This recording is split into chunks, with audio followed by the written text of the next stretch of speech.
বিসমিল্লাহির রহমানির রহিম। আসসালামু আলাইকুম ওরহমতুল্লাহ।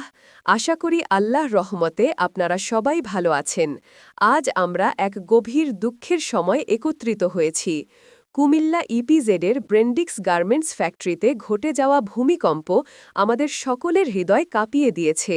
এই ভূমিকম্পে অন্তত ৮০ জন মানুষ অজ্ঞান হয়েছে এবং ধারণা করা হচ্ছে ৩ জন প্রিয় সহকর্মী আমাদের মাঝে নেই। প্রথমে আমাদের মনে রাখা উচিত যে এই ভূমিকম্প কেবলমাত্র স্থাপনা নয়, মানুষের জীবনকে সরাসরি আঘাত করেছে।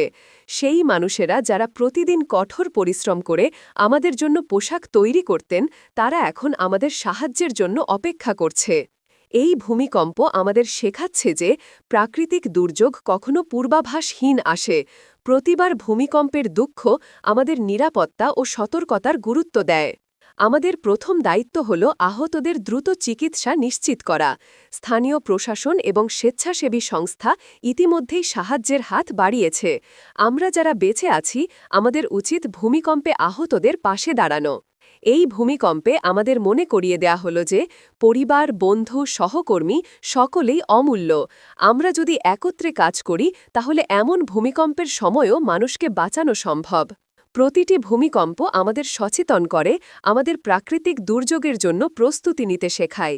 এই ভূমিকম্পে আমরা শিখছি সহমর্মিতা, একতা এবং মানবতার গুরুত্ব। শেষে আমি প্রার্থনা করি, যারা এই ভূমিকম্পে আহত হয়েছেন তারা দ্রুত সুস্থ হয়ে উঠুক। যারা আমাদের ভূমিকম্পে ছেড়ে গেছেন, তাদের আত্মা শান্তিতে থাকুক। আমরা যারা বেঁচে আছি, আমাদের উচিত এই ভূমিকম্পের স্মৃতিকে শক্তিতে রূপান্তর করা, যাতে ভবিষ্যতে আমরা আরও সচেতন ও সুরক্ষিত থাকতে পারি। এই ভূমিকম্পের শিক্ষা আমাদের মনে রাখতে হবে।